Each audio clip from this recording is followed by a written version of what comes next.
actualizing dreams. For seamless admission and visa processing to study, work, and live abroad, call Jestone Education on 080-94-194-444 or 0909-8919-444. Jestone Education, actualizing career dreams.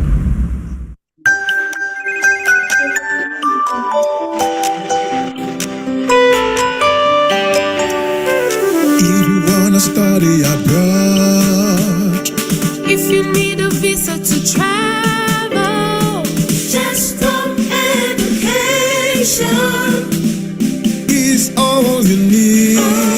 You can study, you can live, you can work abroad.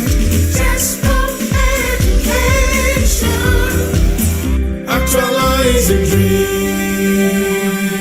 For seamless admission and visa processing to study, work, and live abroad, call Jestone Education on 080-94-194-444 or 0909-8919-444. Jestone Education, actualizing career dreams.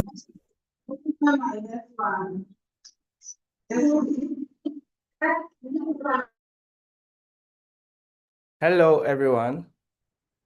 Good morning and welcome to today's webinar with Jestone Education. Can you confirm that you can hear me, please? Please, if you can hear me and you're ready for today's webinar, just drop a comment in the chat box. I just want to confirm that you can hear me. If you can hear me, drop a comment in the chat box.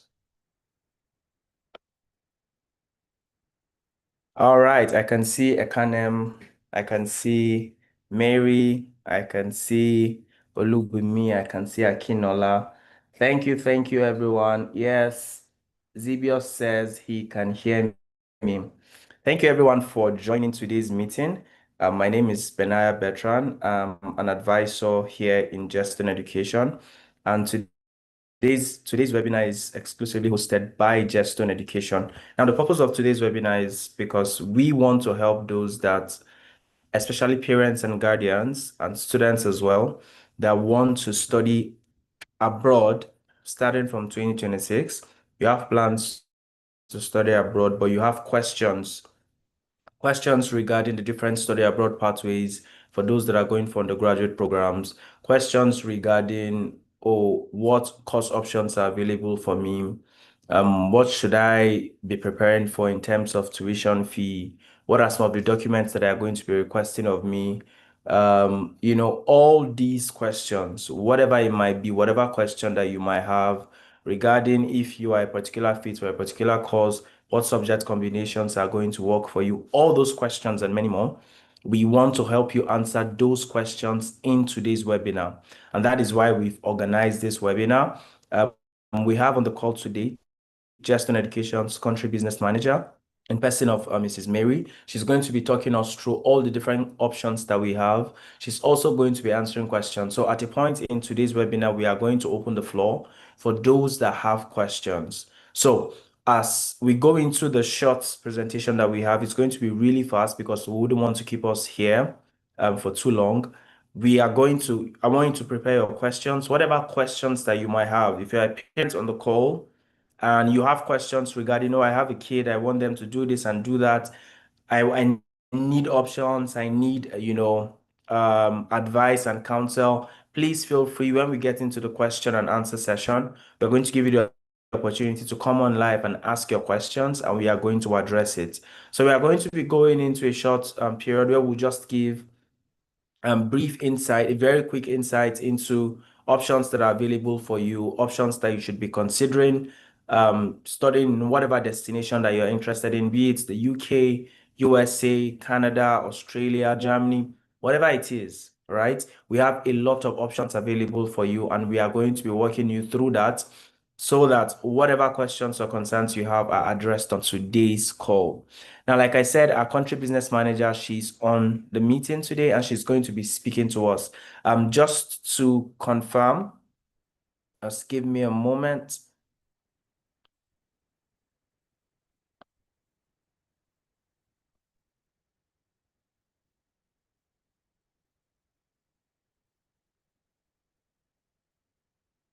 All right, just to confirm, I can see that she's on the call. Let me just give her the option so she can come on live as well. Hello, Ma, can you hear me? Yes, Benaya, I can hear you. And good morning, everyone. Good morning, Ma. All right, so we are going to be going right into it. So you can get started, Ma. Okay. Good morning, everyone. Good morning, parents, guardians, counselors, and sponsors generally. I'm just going to be giving a brief presentation on what options are available for the undergraduate pathway. So this webinar is really focusing on the UG applications, and that, of course, comprises of young children in their high school, those that are about to finish, those who are about to proceed into the university. So that covers all of them. And there are different forms at which pathways at which undergraduate students can come in to study abroad. Now, I think what I should address one of the major issues that a lot of Nigerian parents face with placing their children to study abroad. And one of the major issues is age gap and age difference. So usually studying in the UK, in the US, in Canada, there is a specific age bracket that is supposed to be in the university. So unfortunately, our system is a bit not following that standard, because sometimes you have younger children, finishing high school quite early. You have some, maybe, for example, you have a 15-year-old is done with high school. For such a child, the child would have issues proceeding to the university abroad, because they wouldn't take a teenager into the university. They would prefer an adult, into the university. However, there are pathways at which, it would help the students, transit from that age group straight into the university, such that they don't have issues, getting into the university. So I'm going to be talking about the different pathways that are available. There's the sixth form colleges. Sixth form colleges. There's also the foundation. There's A level. There's international baccalaureate. There's also international year one. So we have young, children or teenagers between the ages of 16 and 18. They fall into the category of students that go into the sixth form college. The sixth form college is just a preparatory college. That's like the final 2 years of secondary school. So that's like SS2, SS3. So if you have your child, for example, a 15-year-old and finished high school already here, and you want the child to still study abroad, some universities, a lot of universities wouldn't take a 15-year-old into a university. So what they would advise is, let the child go through a sixth form college. That helps the child understand the education system in that country, such that when they go into the university, they don't struggle, when they're in their year one. You find out a lot of them do struggle. If for some that eventually wait and say, I want to go into year one, they wait and then they get into year one, they struggle because the system is quite different. So the sixth form college allows the student to be able to prepare into A level. So sixth form is SS3 and SS2 and SS3. So that's like a preparatory ground for A levels. Now, A levels, that's like year 13. That's post-secondary school. Post-secondary school. A levels are usually 2 years. A levels is generally accepted in the UK. Some countries don't take A levels. They would rather take other forms, which I'm going to talk about. But A levels is generally accepted in the UK. That's like what we have in our own system. Say, for example, you are done with secondary school, you write WAEC, then you write JAM, and then you get into the university. It's more like that.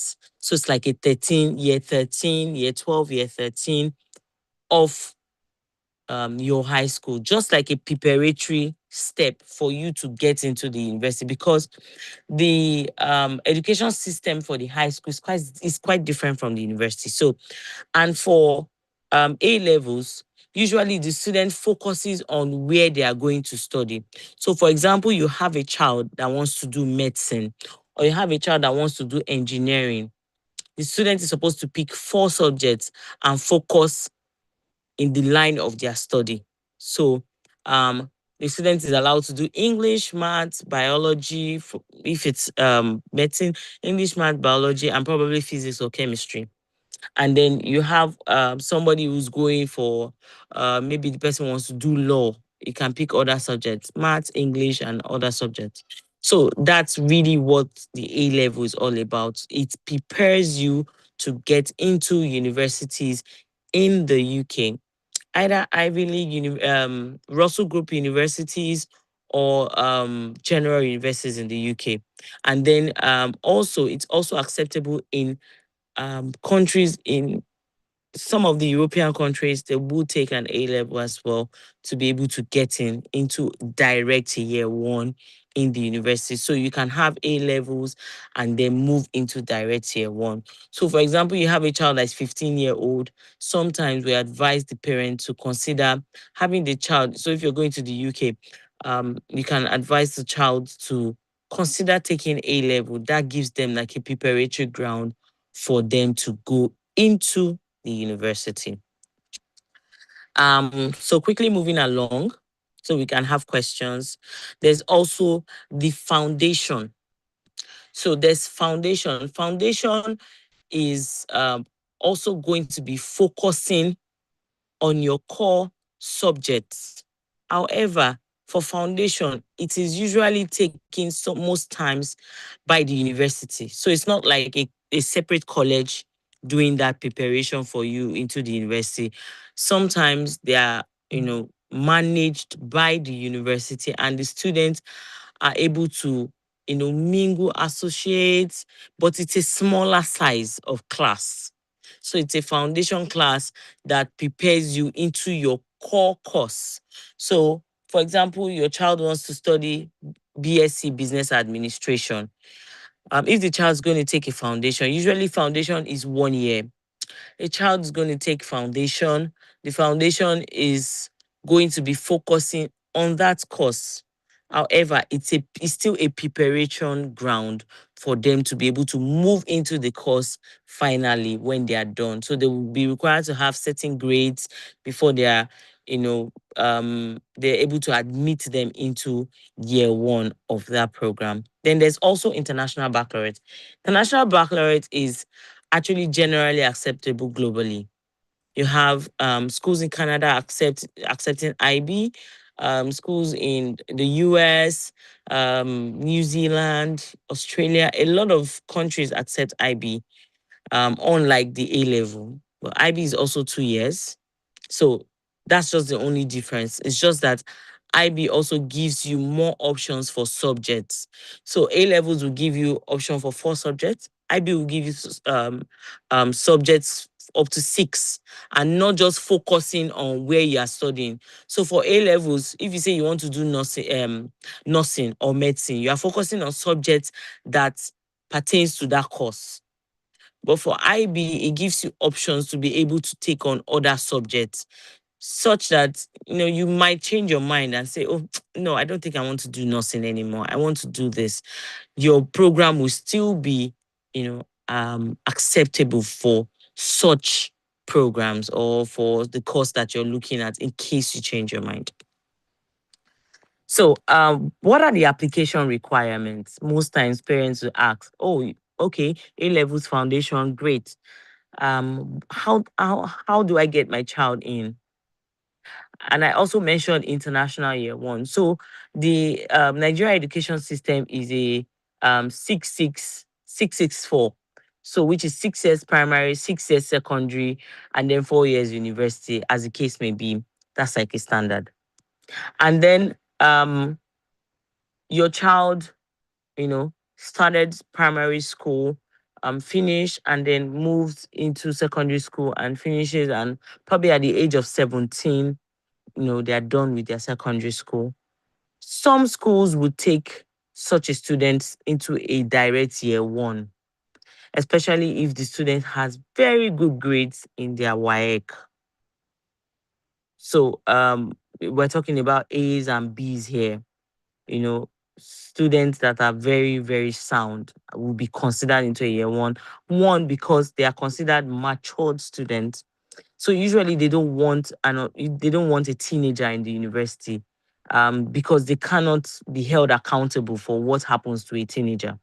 So they want mature students into the university. You can be held accountable for your actions or whatever you do in the university. So that's why you find out that most schools, sometimes when parents apply for a child 14, 15, they'll tell you it's still underage, they can't take the student.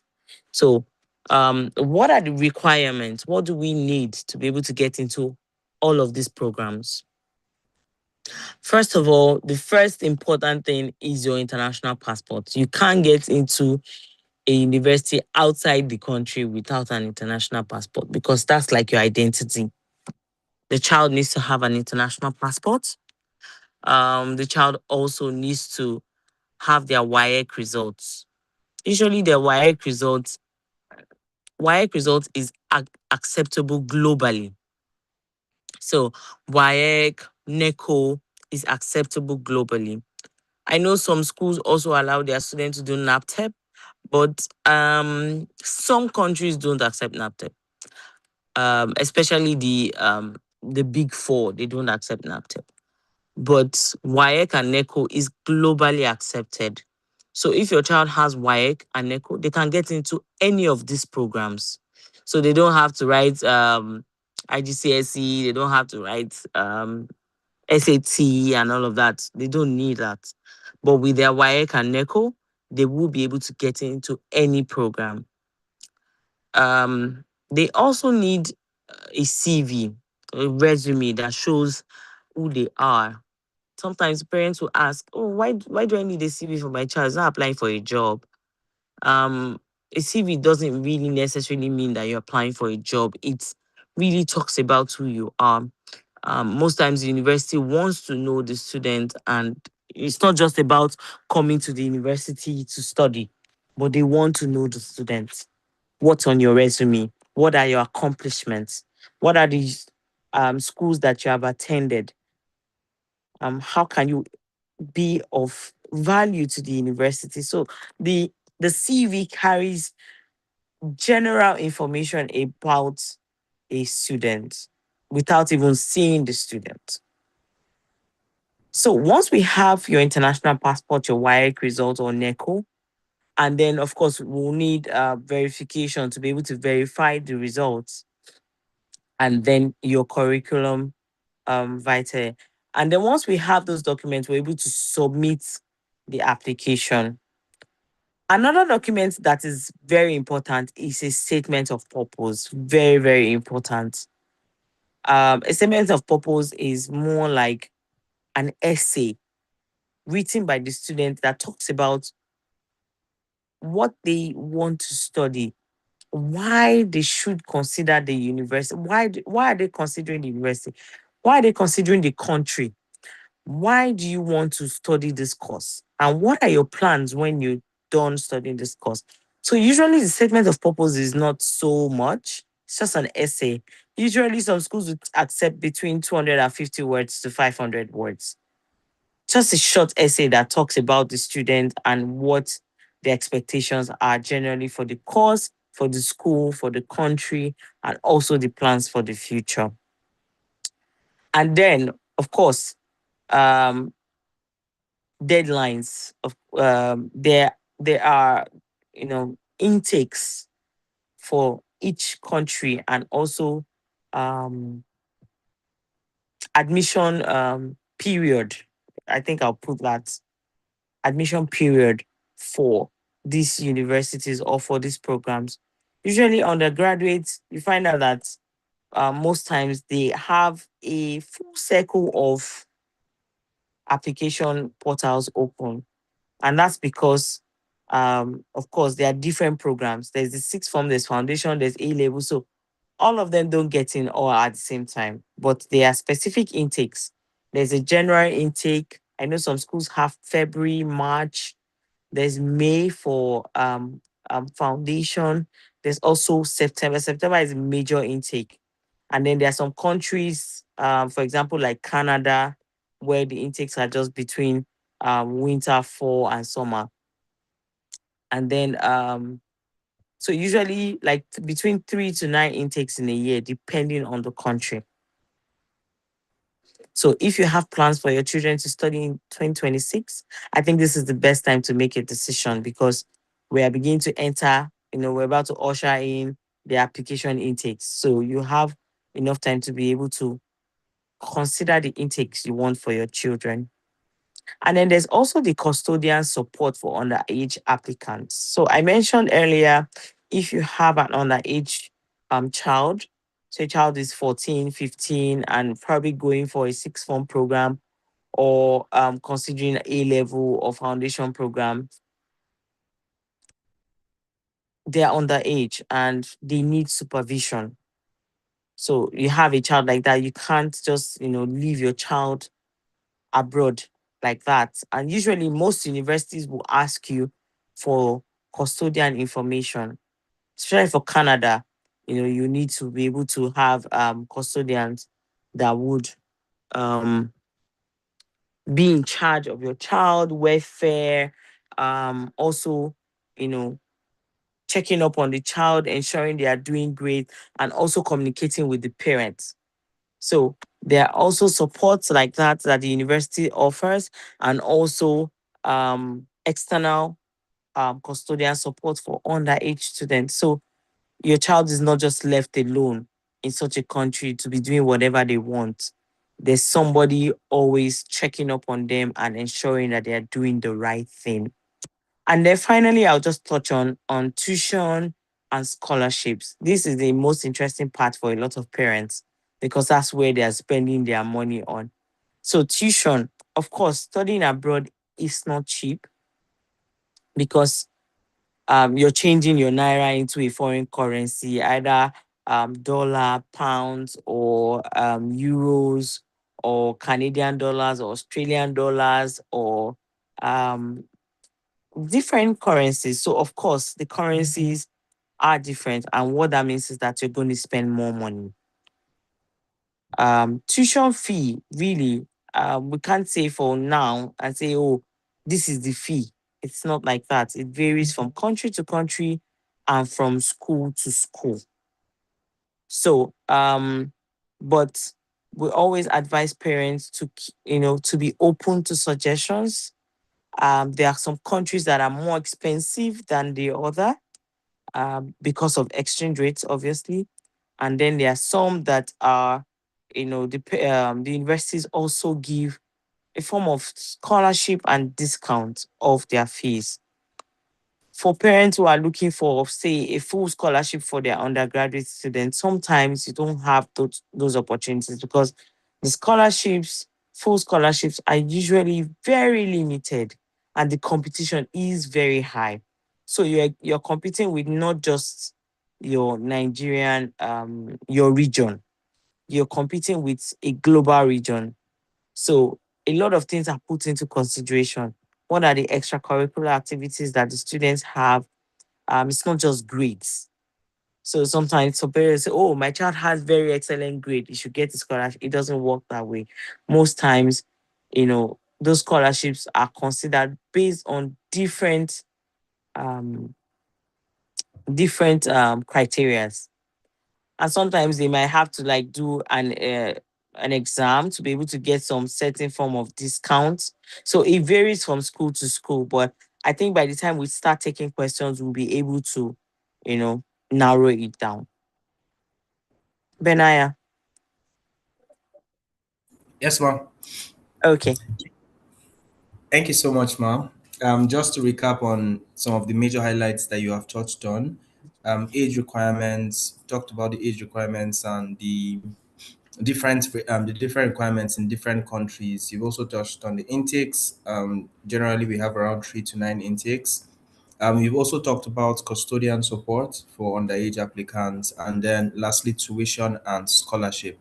Like I said at the start, we are going to be touching on all these major aspects because we understand that it's sending your child to go study abroad. Number one, can be cost intensive, and it's also a very critical decision to be made. So we want to make sure that what the decision you are taking, we want to make sure that it's based on that the decision is well informed, based on the facts of the matter, so that whatever decision you take, it's something that you'll be proud of. Now we are going to be going into the question and answer session, but just before we go into that, we are going to go on a short break. So on this short break, you're going to see videos of students that we have placed in different destinations, UK, USA, Canada. You just hear directly from them. So you know that at Justin Education, we are not just all talk, right? We have the results to back the claims that we make. So in the next 2 minutes, we're going to just watch a couple of clips and then we'll go right into the question and answer session. So if you have a question, you can start to type it in the chat box. If you also want to speak directly, you can just raise up your hand, just signify that you would like to speak directly, and then I will give you the permission to come on live and then ask your question. Thank you.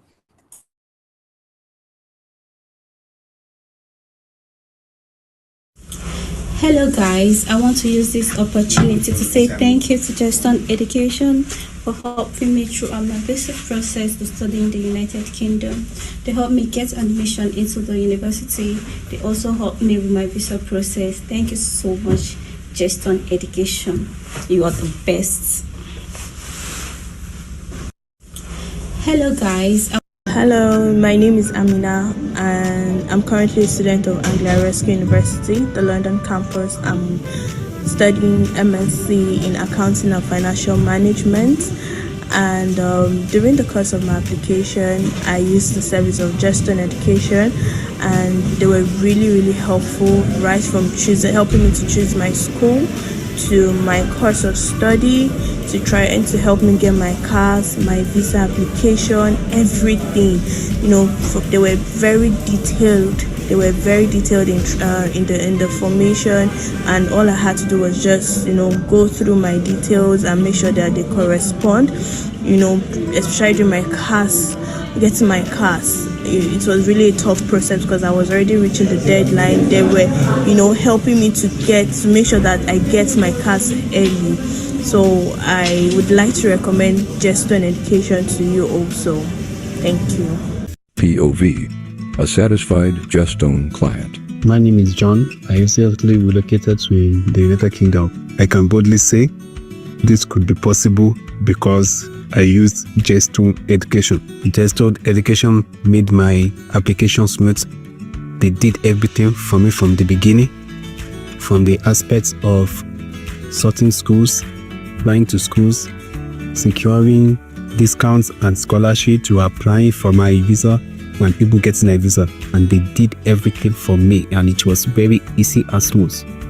I got the admission, I got the visa, I got everything with it. Much thanks to Justone for this opportunity.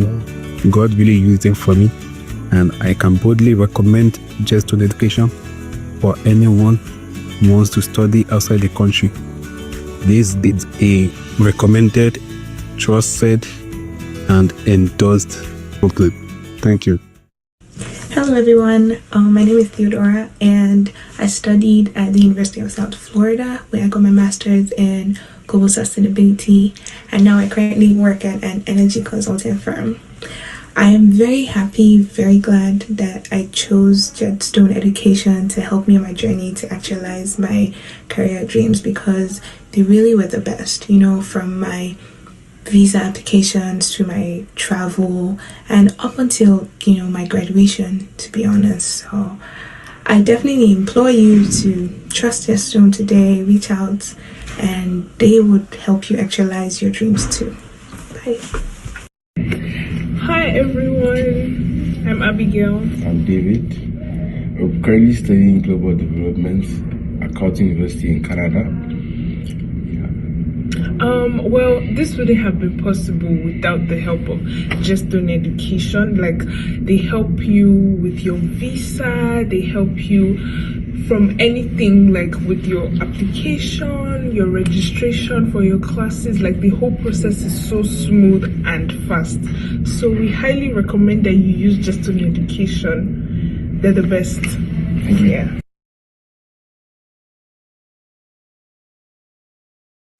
All right, so welcome back.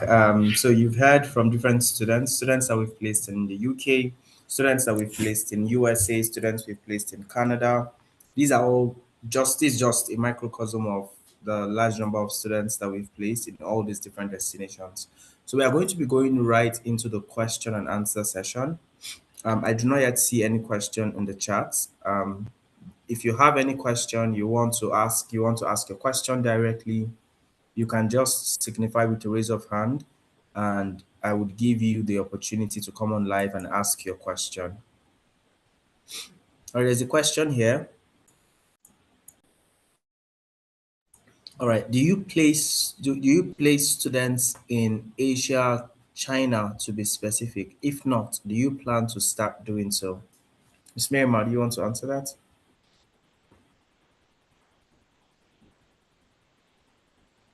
Okay, so we currently have some universities in Asia. However, we don't have so many of them. We have in South Korea, and we used to have a university in China. But we haven't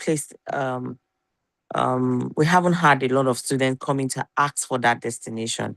Most times, a lot of people come to ask for destinations like South Korea.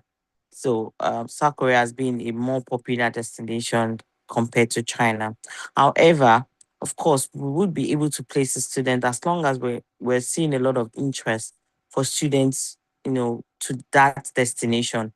We would be able to place a student. Currently, we have for South Korea, and we can place a student to the university in South Korea for an undergraduate program, and also for master's program. But the master's program are also limited. All right. Thank you so much, ma'am, for the answer. So there's another question here. Good day. For students who plan on gaining admission before WAEC, what needs to be done? Please, I need to know. Okay. Students who wants to get admission before WAEC, that's like placing the cart before the horse. Like I said, the requirements, you need to have WAEC. However, some schools would look at your transcripts. So for undergraduate students, there's a lot of considerations. So if you have not written WAEC, some schools will consider your transcripts to consider you for a program. So they give you a conditional offer, with a transcript, your high school transcript that has all your grades and all of that. They can give you a conditional offer, and in that condition, you will still be required to write a WAEC or a NECO. So usually it's still, you still have to write it.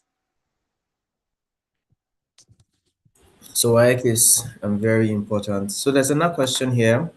Which countries accept IGCSE results for undergraduate studies? Okay, so for IGCSE, of course, that's a UK standard. UK, Europe area would, consider you for a program. So that's like their own WAEC. With IGCSE, you're able to get in. However, you're an international student. IGCSE is at year 11. That's a year 11 program, because the UK standard, at year 11, you are writing IGCSE. They're expecting you to move into A levels. So IGCSE is still a year lower than WAEC, which is why I usually tell parents, you don't know the power of a WAEC program. A WAEC program our WAEC result is highly acceptable anywhere in the world. So IGCSE is year 11, WAEC is year 12.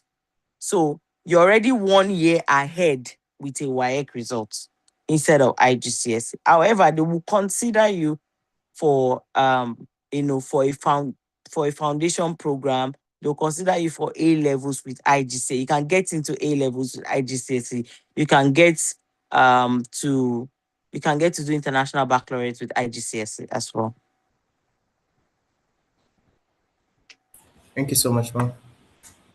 I guess that's very clear. Olubumi, because I noticed another person was reacting to your question, confirming they had the same question. All right, so my son is currently in SS1. What will I do now? I believe this is coming from a parent, Itoho Essien. Sorry if I didn't pronounce that well. Okay, ma'am or sir. So at SS1, you really want to plan for your child. It depends on what exactly you're looking for the child. Are you considering the child to complete high school abroad? If you want the child to complete high school abroad, you are in the right path, because of course you need to be discussing with us already so that we can guide you through on what to do. But if you're considering your child gaining admission into the university, so you want your child to complete SS1, SS2, SS3 here, and then move into the university, then I'd advise you to start preparing your child to have very good grades in their WAEC or NECO results. So you also need to be sure of what the course the child wants to study. So if the child wants to study medicine or nursing, of course the requirements are a bit higher and it's competitive. So you expect the child to be having very good grades like A's and B's. So this is the time for you to just start preparing the child for their WAEC. Or if you're considering them, taking sixth form, or you want them to complete their high school abroad, then you need to speak with us directly. We'll speak with a counselor and they will be able to advise you further on what to be done. Thank you so much, ma'am. So I can see Prosper's hand is up. Prosper, I've just asked you to unmute. Are you able to do that now? So you can unmute and ask your question directly. So I've asked you to unmute, please. All right. Prosper, you have the floor.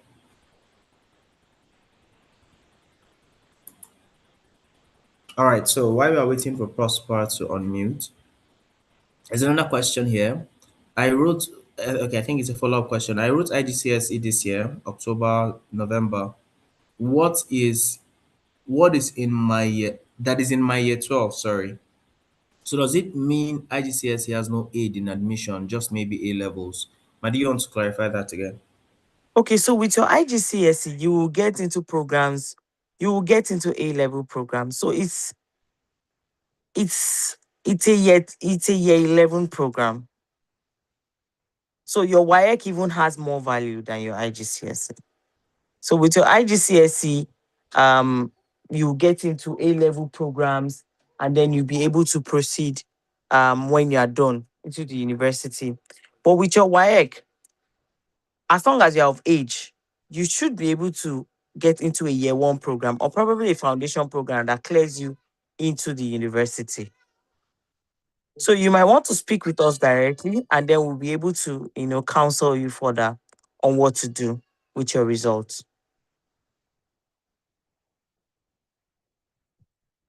All right, thank you, ma'am. Somebody's asking that what if I got 900 in SAT?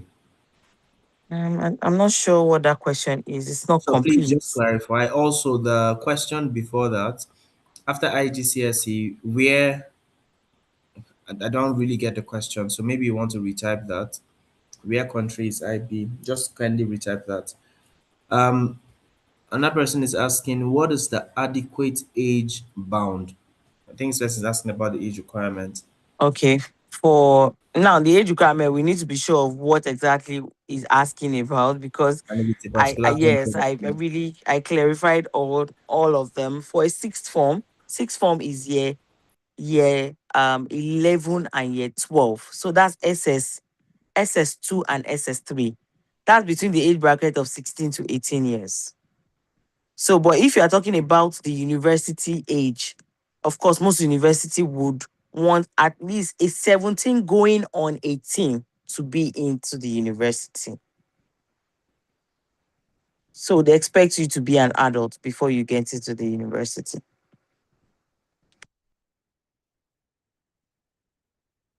All right, ma. I was just But of trying to. course, for foundation programs, for A levels, you can have 15-year-old, 16-year-old take the program. And that's because the program takes 2 years to complete. So by the time you are done with your A levels, you are probably 17 going on 18, moving into the university. Then they'll consider you for a university program. All right. Thank you, ma. I was just trying to respond to another person that just joined the meeting now asking about the age. So that's what you just clarified. John Jacob has resent his question. Said he has 900 in SAT and 2.2 GPA. What school can he go to with that? There are so many options. I think we will have to have a direct conversation regarding this, because there are so many considerations most times to universities. You might be considering location, you might be considering tuition fee, you might be considering discounts and scholarships. All of that will be considered when making a decision. I think this person needs to be um, contacted Contacted personally, and then directly. we can have a conversation on this. All right. So I think now it's a good time to mention. So just to give each and every one of us a clear idea of how our processes work here at Jeffstone. So this is a general webinar. We have different people on in this meeting. But after the end of this meeting, every single person is going to be assigned to a single advisor on the team that is going to be interfacing directly with them. So that advisor is going to be your assigned advisor. Whatever questions you have, whatever concerns you have, you can always direct it to that advisor. They are going to help you with answers to your questions. And once you are ready to begin your application process, they are also going to be managing the entire process for you. So if you have questions that, for instance, John's question now, looking for schools, so he would have to speak with one of us, with his assigned advisor, who will tell him that, okay, this is what you have. If there are other documents they need to consider, they'll ask you to send it to them. They look at all of that and then propose options to you that you can consider. So just so that we are clear on this, on how the procedure works. All right. Yeah, I think some persons are sending their questions. They'll send one and then send the continuation Okay. below. I think there was one about IGCSE. After IGCSE, what country is IB program domiciled? So, like I Yes. said, IB is globally recognized. You find out that a lot of countries recognize IB programs. You can use IB in UK, you can use IB in Canada, in the US, you can use IB in Australia, to get into the university. So you cannot. So IB is generally accepted. You can use that anywhere.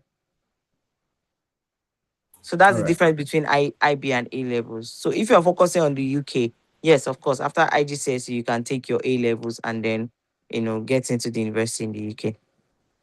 All right. So just to speak to John, also dropped another question. Just to speak to that, say your parents are divorced, who pay for your fees? Are there scholarships for those from divorced parents?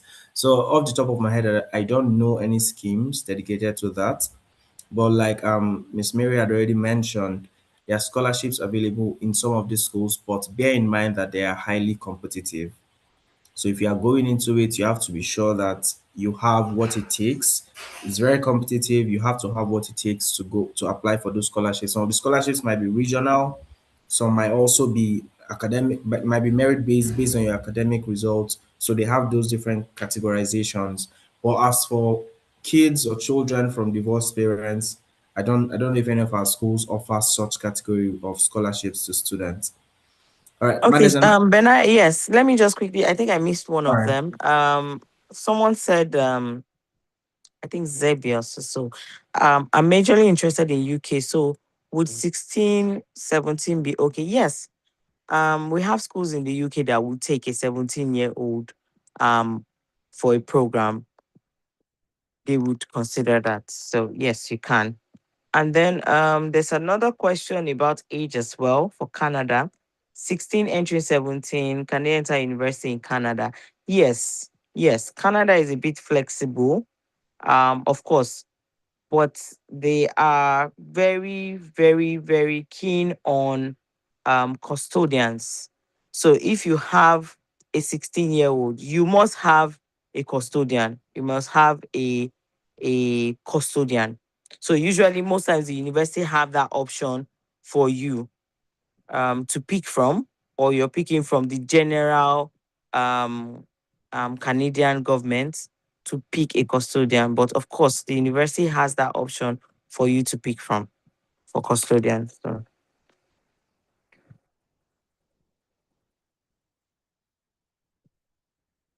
Benai, you're muted.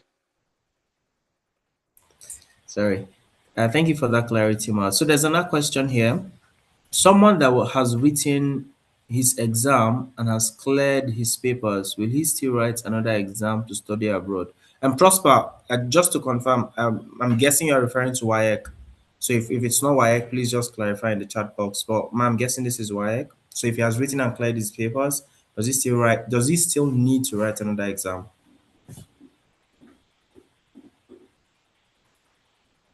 Okay, so you don't necessarily need to write any exam. As long as it's your WAEC that you've written, I want to believe that's what you're talking about. So if you're writing your WAEC and you have your papers, of course, you don't need to write any exam, any other exam to get into the university. As long as your results can be verified and you're able to explain why you have a gap in your study. Of course, if you have written exam, say 2023 and this 2025, why have you not been in the university? You will need to be able to explain that gap. And then that's good. All right. So and there's another question here that can your parents be your custodian?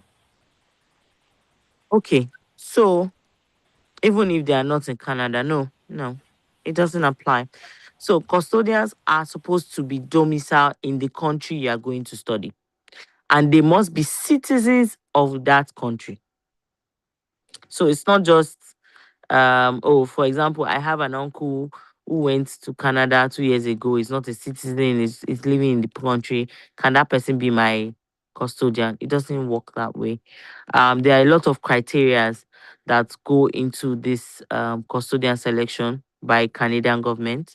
You have to be citizen. There are other requirements they usually have, the kind of house you're living in, because sometimes there's the option of the child will be living with their custodian and going to school. So some of those things, there are a lot of criteria to it. But if your parents are not Canadian citizens and are not domiciled in the country, I don't think you'll be allowed to have them as custodian. I think there's a follow-up question here. You would only need a custodian if you're under 18. Yes, once you're under 18, you need a custodian. Once you're 18, you're an adult. So they expect you to be able to cater for yourself.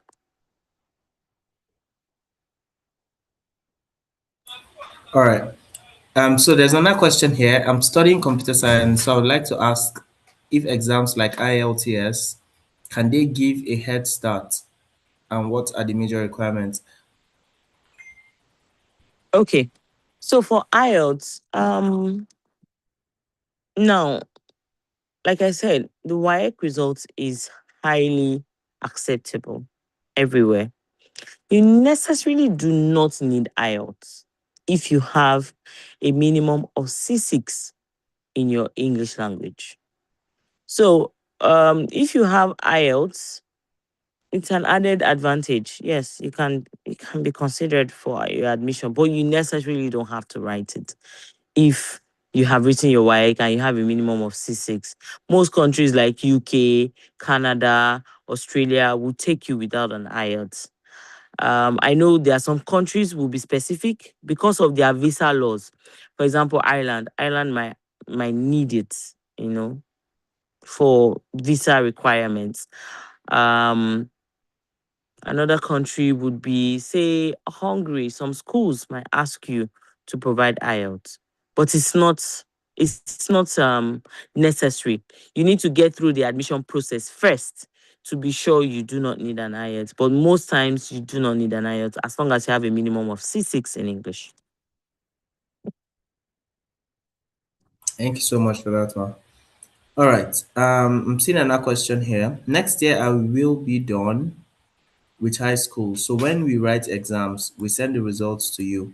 So we will be in the University of Art. Okay, if I get this person correct, I guess they're asking that. So after their exams, after they are done with their exams, they can send their results to us, and then we help them with available options.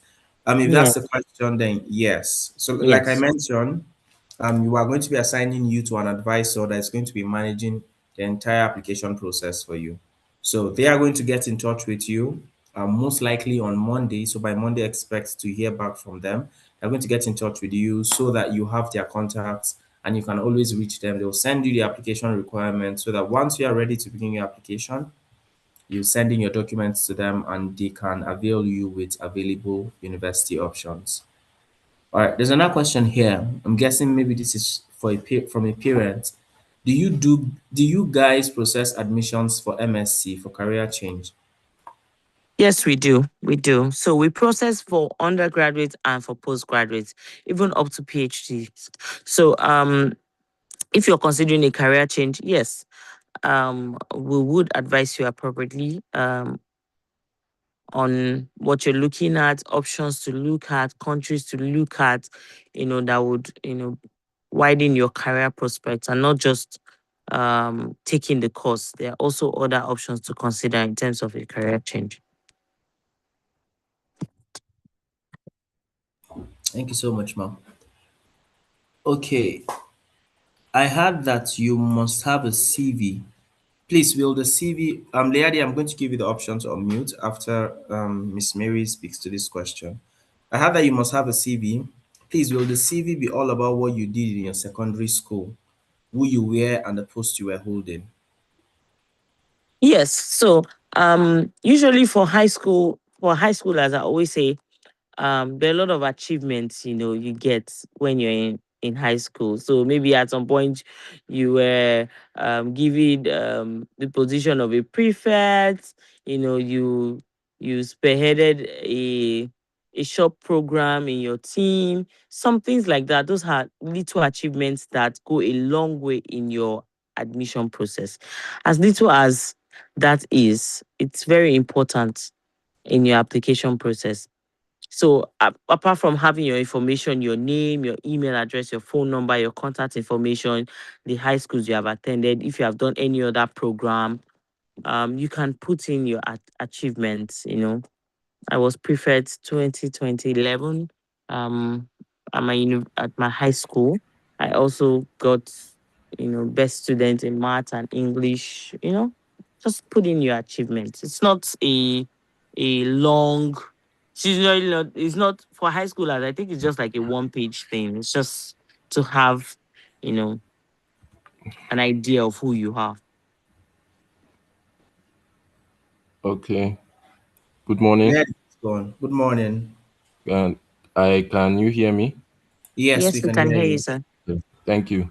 I actually have two questions. So my first question is, if I'm studying abroad, the two countries I'm interested in is the US and Canada. I was listening to you before and you said something about if you make a minimum of C6 in your English language in your WAEC, you don't necessarily have to write IELTS. Yeah. So if I take only the SAT, is that okay? Yes, with your WAEC, that should be fine. Yes. Yes, that should be Okay. fine. Then my second question, with the current immigration system in America, how can somebody who is applying for student visa, especially from Nigeria, maneuver their way around the system? Okay, so that's a visa question. That's like moving away from our discussion. Okay. But yeah, but like I said, we do the counseling part, and that's where at the point of visa, there are a lot of things that should be considered. So what we do is that we ensure that the student follows through the decision, even with the regulations coming out for immigration right now. We still have students who are getting US visas. So um, there's a lot of process to it. The interview process is also there. We're also going to be preparing the student for the interview. There's also the part of the social media handles, because that's also up now. Um, Social media handles, I would advise anybody that is going to be going to the US right now, stay off controversial topics on social media right now. At least because they'll be auditing from now 5 years down. So if you've had any controversial discussions, of course it's going to be a ground for a refusal. So there are so many things to consider for a visa process.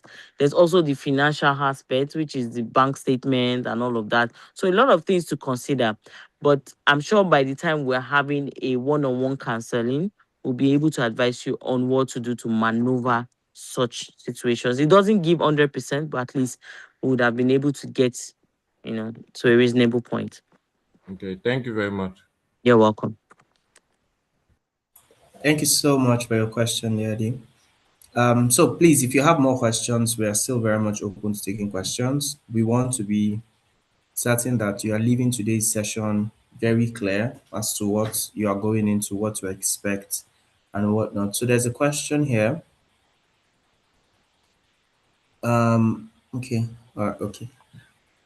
Canada, study geology, BSc and MSc structural geology, but want to switch to MSc data science. We'll be going with my children. One is in SS3 Nigerian, just 2 American, and year 3 American. I don't I don't get the I don't question. get the question, but I think maybe the person is trying to say they are considering Canada, they studied this course and they want to switch to data. I think that's what it means. And And they then they want to also have travel 3 with their children of children. their own. Yes, they are considering Canada. Okay. So this is a personal counseling session. This question is going to be more personal counseling because there are a lot of things we'll need to discuss outside the information you have here, and it's going to be a bit personal. So we can have this discussion on Monday, and then we'll be able to conclude on what you're looking at and be able to advise. Of course, you can switch to data science, but there are also things to consider. Do you have experience in data science? What is the reason why you're changing or you're switching career? You'll be able to explain that, it's part of what you'll be explaining in your statement of purpose. What are your grades for your BSc? Because you're going to a master's program. What's your grades for BSc? I know Canada will not take anything less than a 2-1 for masters. And there are some schools that will consider a 2-2 for masters, but the CGPA also needs to be considered. So this is more like a personal counseling session. So we'll need to have that separately from this meeting. All right, ma. Thank you for that. Olubimi Akinola, I'm going to ask you to unmute after we take this next question. So, so this is an interesting question. How will my parents be able to change a Nigerian currency to a US currency? Okay, so Prosper, a lot of things have changed right now. I'm sure you're not very informed about how fees are being paid, but usually most of the schools are very flexible with how your fees are being paid. Um, Most times you can actually do your payments from the comfort of your home.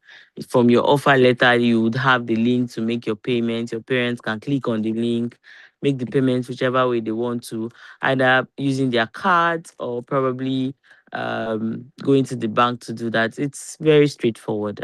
It's not something like a rocket science. All right. Olubimi, you can ask your question. Yeah. Good morning and well done. Good Good morning, morning. sir. Yes. My daughter is presently in year 11 for IGCSE program. Okay, sir. Now, when she finished, can you advise the pathway we are targeting Canada for Canada. continuation of our program? Yes. Oh, okay. Okay, so for her, I would consider IB or Yes. yes, it's either she takes IB or then she takes um the OSSD. That's the Ontario Senior Secondary Diploma Program. So Oh, that's okay. yes, so that's like the final year of high school High in school. Canada. Okay. Yes. Then she would then Okay. be able to move into the university after that program. University. Yes, sir. Okay, so that will be done in Canada. Yes, that will be done in Canada. Okay. Okay. So How when old we is are she? one, she's what's her age? She's presently, she'll be 16 next year. Okay, I think OSSD will be best for her. Yeah, she'll be 16 on completion of the program. 16 next year. Okay. Then the OSSD will be best because OSSD is 2 years. So by the time she's done with OSSD, she'll be able to move in directly into the university. Oh, that's good. So by the time we start the one-on-one interaction, then we can discuss better Yes, sir. on the Yes, sir. modalities and the details. Yes, sir. Yes, sir. All right. Thank you very much. You're welcome, sir. All right. Thank you, sir. All right. So for those I've been seeing a couple of persons still joining in, just to reiterate so that we are clear. The procedure is after this session, this is a general session to give us insight and perspective into how these processes work and what you can expect. So after this session, you are going to be assigned an advisor that is going to be speaking with you one-on-one because we know that there are some information that you might not be able to give to us on the call here because there might be personal details. So your assigned advisor is going to contact you. You're going to have that direct conversation with them.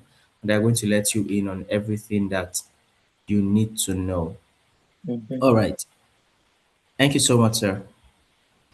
All right, so there's a question here. Does it mean, sorry, I need help with my school applications. They require financial things like bank statements and salary. Can you help with that? Just to quickly answer this, um, bank statement has to come from the person sponsoring you, which from your previous question, I'm guessing that would be your parents. So it's going to be their bank statement. So we are not going to offer you any bank statements to make use of because we are not sponsoring your education.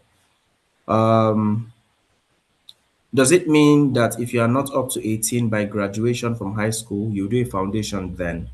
I'm thinking I'm thinking of doing a foundation year at 2026 after high school abroad, then entering January 2027 because I've been thinking a lot about this and other factors that follow.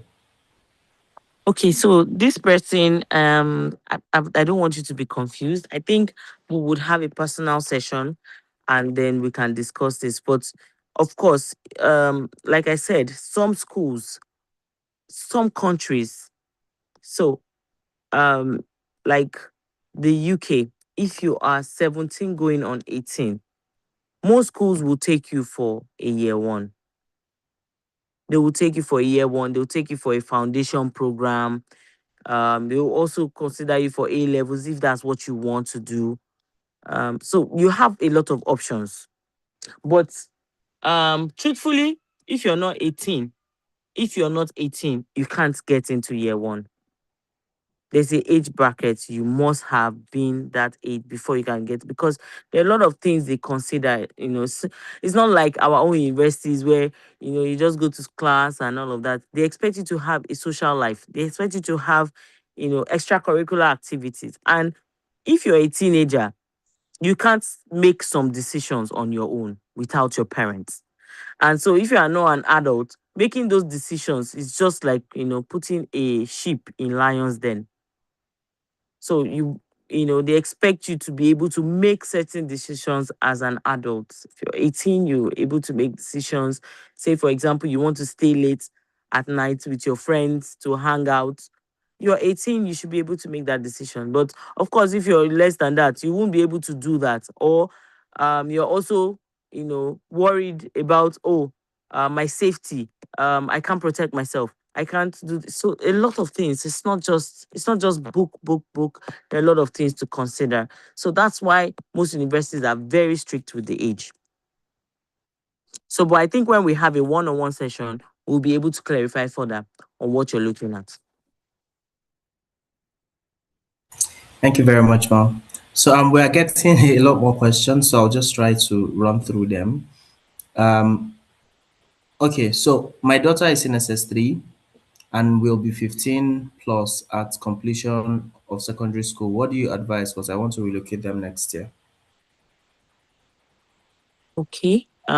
She's going to be 15 plus by the completion. Okay. So I think we also need to be sure of the country that you're looking at, so we can advise. So at 15 plus, so that means she's going to be 16, say next year. She can get into programs like A level, she can get into programs like sixth form, she can also get in for IB programs at that age. So I don't think you have anything to worry about. All right. I just finished from a US community school, community college. Can I transfer credits to a Canadian university? As long as you're able to provide your transcripts, of course, we can't really determine if you will be considered, but usually admissions team would look at the transcript and see if it matches the programs they have and the grades that they are looking for. If that does, they would consider you for a transfer. But usually, I don't think you should expect anything more than 1 year consideration. All right, thank you for that one. Okay. So the person that asked the question regarding school applications and bank statements, so I think they're sending a clarifying question, a clarifying comment. There are some financial terms that I don't understand. Will you help me clarify them? I already have the bank statements and all that. I don't know if this question is clear to you, Ma. I still don't. I'm not sure what the conditions are, but I think maybe when we have a one-on-one session and you're able to show us this document, and then we'll be able to advise on it. But we can't really give an answer here. Yeah. Okay, great, David. If you are able to speak, if you are at a place where you can speak, I could also ask you to unmute, so you just ask it directly for clarity. All right, but I'm looking through to be sure that we've touched on the questions. We've touched on all the questions. Okay, my daughter is in SS3, will be 15 plus. I need help with my assistant social prefect. So for those talking about your prefectship, we already mentioned that in your CV you can cite that. It's just to show that you have other, experiences apart from your other extracurricular experiences apart from your academics. Ezigwe David, I've asked you to unmute. You said you'd like to ask your question. So if you can unmute, all right. Good morning. Sorry, my question is that my schools, they require me to give bank statements, and I already have the documents, but then there's some other terms and lingo that I don't understand. So I want terms like tax returns and stuff like that, but then I really need assistance because I don't really know what's going on. So please, would your services be able to help with that? Okay, so thank you for asking your question. We would take on your session, like a personal session on Monday. Maybe when you show us this document, and then we'll be able to explain further what it is and if we're able to assist you. I hope that's clear enough. Yeah, so Ezigwe, we're going to get in touch with you on Monday, and we'll have that one-on-one session with you so we can help you clarify what those terms on the document is. You're welcome. All right, so we are going to be wrapping up in some minutes, so we're still going to give the option and opportunity for those that have questions to ask. If there are any other questions, I'm looking through and I'm certain we've touched on almost everything that has been asked. So if you have any further questions you want to ask, please feel free to type it, and then we'll attend to it before we wrap up today's session. While we are waiting to see if there are more questions, do you have any final thoughts any final comments you want to leave us with? Okay, yes, final comments. I know we have a lot of parents here and decision makers here. Decisions like this, you need to make those decisions quite early enough. What we see right now with immigration, it's more difficult and tedious as the days go by. So you don't want to waste time making these decisions for your children, such that they are not sitting down waiting to get offer, waiting to get visa. You want the whole process to be smooth, seamless, and fast for them. I would advise you make your decision as early as possible. This December is the time, to be able to sit back, count your cost, look at options, weigh the options. Most of them will be writing WAEC next year. You want to start making that decision where they want to study, what country you're looking at, the course you want them to do. If you want them to have a discussion with us, to counsel them on what to consider. Because sometimes it's not just making a decision of, I want to study this course because I like it. There's also the consideration of the destination I'm going to. Will I be able to function well where I'm going to with this course? What's the future of work for me when I study this course? All those things need to be considered when you're making a decision, because at the end of the day, you want a return on investment. So I would advise our parents, our guardians, and for students, I know some students are here as well. You also want to make your decision as quickly as possible so that you're not caught in the web of immigration issues here and there and all of that. And I really wish us the very best and want us to have a wonderful Christmas. Thank you so much, Ma, and thank you to everyone that made our time to join today. It's been a very insightful and productive 1 hour plus that we've been here having these conversations. The questions have really been great. It tells us the quality of the people that are on this call, people that are ready to take the next step, both for themselves, and for their kids. Xiaomi is asking, can I have someone to talk to now? That's possible. So I'm gonna send you a direct message now of a number to contact right now. I'm guessing you already have an assigned advisor. So once you just contact that number, we'll confirm who the advisor is and put you on a meeting with them so you can have that conversation with them. So thank you everyone that has made our time to join today. I really appreciate you making our time on a Saturday to come, hear what we have to say and to address the questions that you have. Like Miss Mary has already said, the best decision to make is the one that is rightly informed, and that's what we are here to help you do. And as much as possible, the earlier it is that we start planning and preparing and looking forward to what we want to accomplish, the easier it is for us to get it done and to get it done correctly as well. So imploring everyone, we've had the sessions now, you've had your questions answered, your questions addressed. Take the next step, engage when your advisor reaches out to you, engage. We have our offices in Abuja, we have our offices in Lagos, we have an office in Uyo as well. One of the members of the team is dropping our contact details in the chat box and the office addresses. So please feel free, if you are able to come into any of our offices as well. You don't have to, it's not compulsory, but if you do want to, you can do that, and then we would avail you with the services that you need from us. Thank you everyone for joining in today. We appreciate you and have a wonderful, wonderful weekend and also a beautiful celebration period.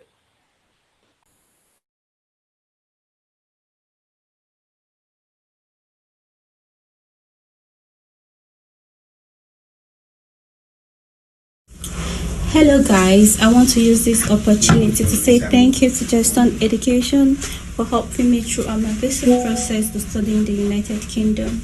They helped me get admission into the university. They also helped me with my visa process. Thank you so much, Justin Education. You are the best. Hello, my name is Amina, and I'm currently a student of Anglia Ruskin University, the London campus. I'm studying MSc in Accounting and Financial Management.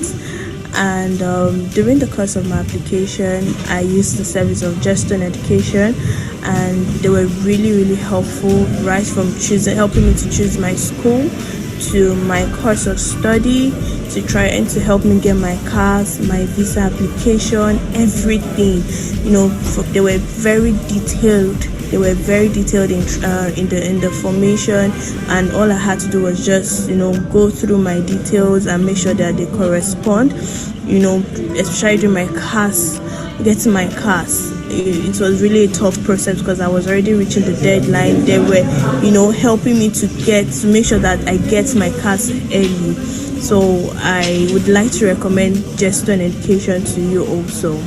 Thank you. POV, a satisfied Justone client. My name is John. I recently relocated to the United Kingdom. I can boldly say this could be possible because I used Justone Education. Justone Education made my application smooth. They did everything for me from the beginning, from the aspects of sorting schools, applying to schools, securing discounts and scholarship, to applying for my visa when people getting a visa, and they did everything for me, and it was very easy and smooth. I got the admission, I got the visa, I got everything. Much thanks to Justone for this opportunity. God really used them for me, and I can boldly recommend Justone Education for anyone who wants to study outside the country.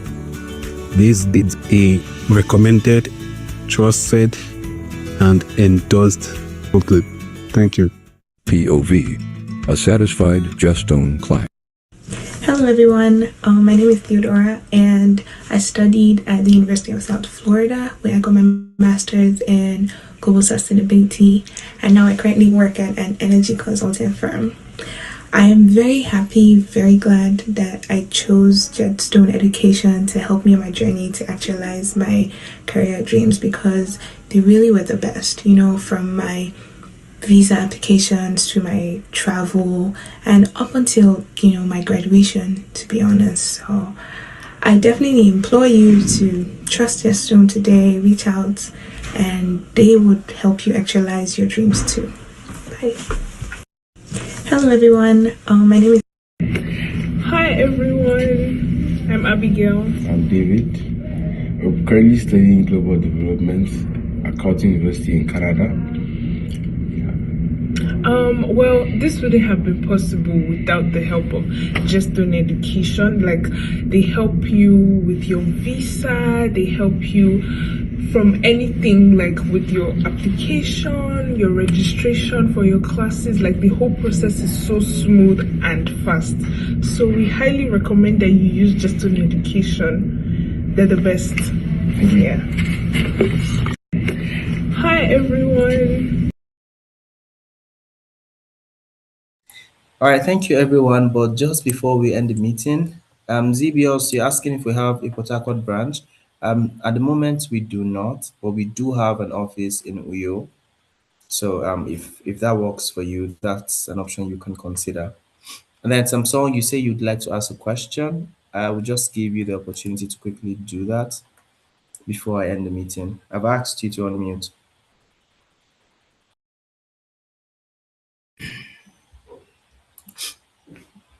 Hello.